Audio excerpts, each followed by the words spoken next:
come back.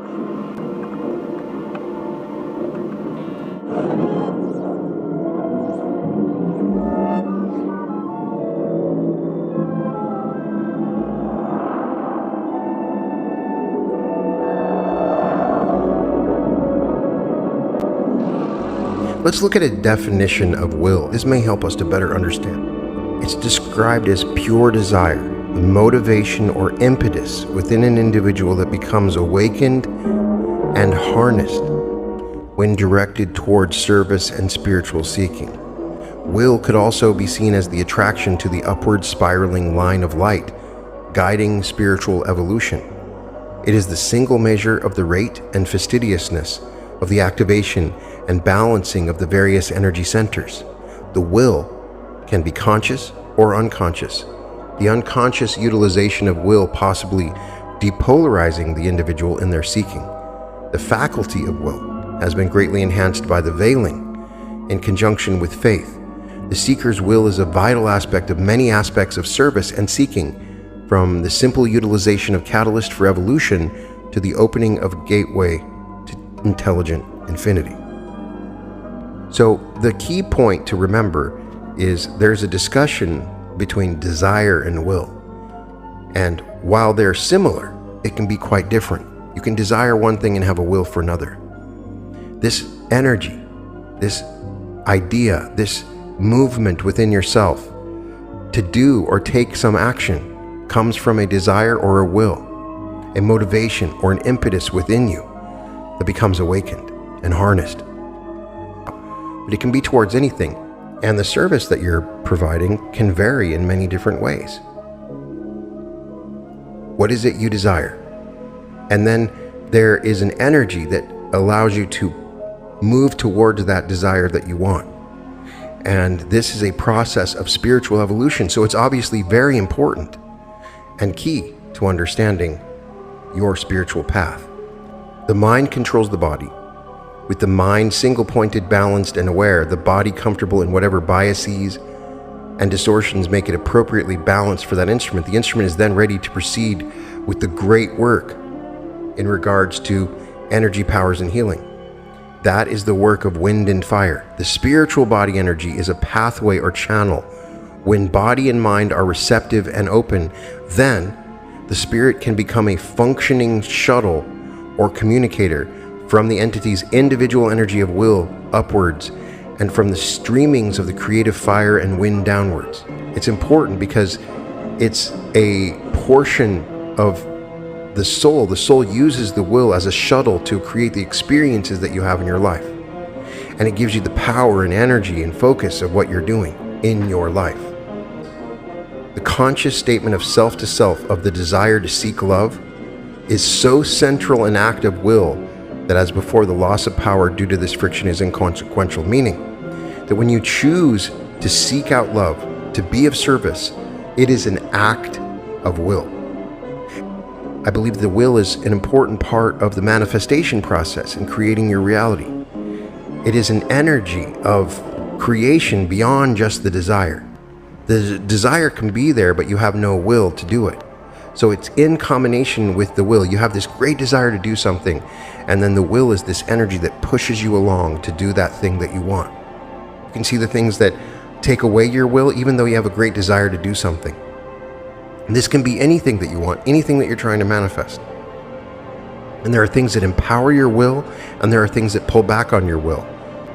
Once you completely shift your consciousness into this desire for service, there is really no other desire. It is an overwhelming desire. It's how you view these others around you. When you start to see that the others around you are you, there's suddenly a very intense desire to be of service, and suddenly some sort of fuel is added to this. It's the spark to the gasoline. There's a push for you. Okay, I have this desire to be of service, and now I want to be of service. How can I be of service? And you start moving along, just like the railroad starts with the coal and it starts chugging along. Boom, that's where the will gets involved. So while this may sound complicated and hard to understand, it is very powerful and simple, an important part of our spiritual process. The will was not there when the veil was gone, when everybody knows the Creator's there and all is good. When the planet started, they didn't have the veil between the subconscious and the subconscious. So people just chilled. They were like, it's all good. And there was no will. So the will started to form itself when this veil formed between our subconscious and conscious minds. And it does define our choices, whether we choose service to self or others. It's an important part of what we're doing. So ask yourself, what are you willing to do? What is your will allowing you to do? What is your desire, and how do these things come together? When I tell you that we are living in a simulation, the proof is that our lives consistently work within these given laws. These laws come from archetypes and states and help us to understand the Creator in different ways. Have wanted to know the facts of a truth. If it is a truth, there are facts to be had, and they can prove themselves not alone in spirit, but in a very practical way. As you grow in knowledge and are able to form better opinions, do not hesitate to change your views. Remember, the wise man changes his mind, the fool never. There can be no progress without change, no growth without renewal. There must be a constant stream of new thought, better thought, and truer thought to ensure progression in life.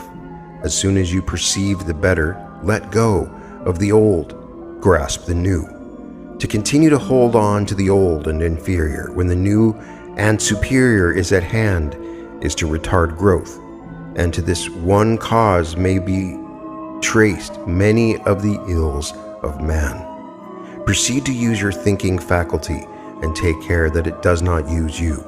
Master your mind and guide it intelligently. That is, exercise discrimination in all your thinking. Learn to think as you ought to think. Give your mental life to the matters that are absolutely essential to your welfare, and the balance of your thought to themes of beauty, truth, and progress. In other words, live with the ideal, but do not neglect the practical. Aim to adjust the two and strive to be on the outside what you idealize on the inside.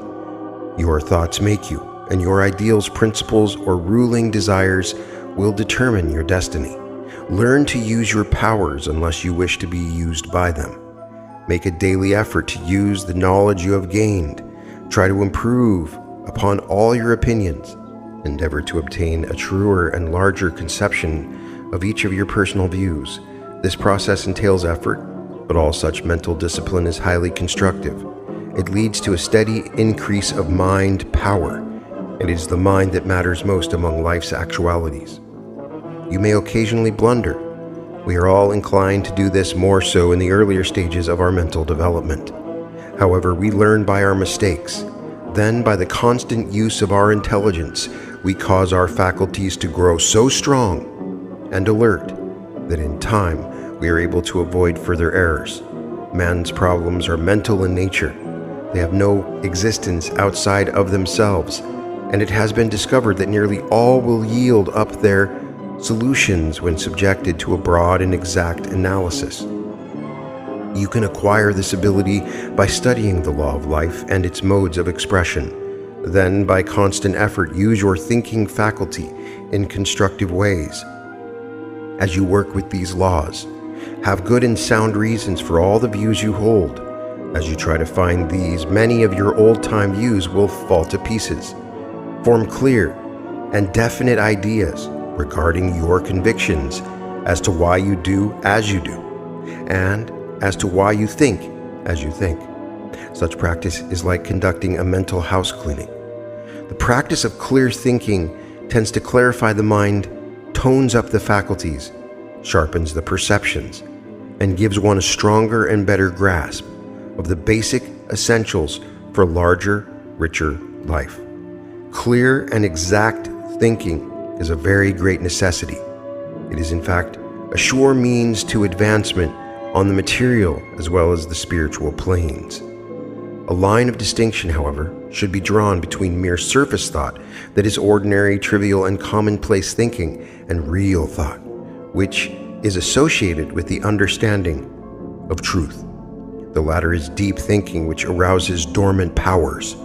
quickens the perceptions and leads to the enlargement of the understanding. The former is but a passing phase of mental activity, while the latter governs the life of man. The shallow surface thought that we give to the ordinary duties and small things of daily life is not the thought that reforms our character, develops our mind, or changes our destiny. It is the positive, deep, and penetrating thought that comes from profound and strong conviction, born of a higher perception and a clearer realization of the truth. The surface idea is not the real thought. The inner convictions which control one's aims, desires, and motives constitute the real thought of the individual and wholly determine the course of his life and personal destiny. Psychologists tell us that every individual is controlled by his convictions, whether he is aware of it or not. Such convictions largely determine the nature of his thinking. The inner thought coming from the heart represents the real motives and desires. These are the causes of actions. If his ideas or convictions are wholesome and true to his higher nature, all will be well, and he will reflect something of the harmony and beauty and utility of his constructive and superior views in his personal life. If his convictions or ideas are not wholesome and true, he will reflect something that is discordant, inharmonious, and evil. Always make it a point of moving forward in your mind, ever seeking to unfold your power of thought and to develop hidden possibilities.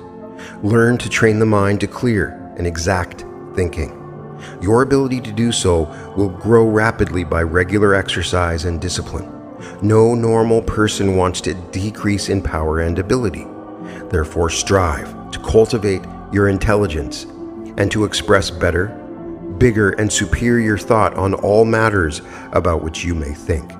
There is so much good in the world that it can outbalance the evil.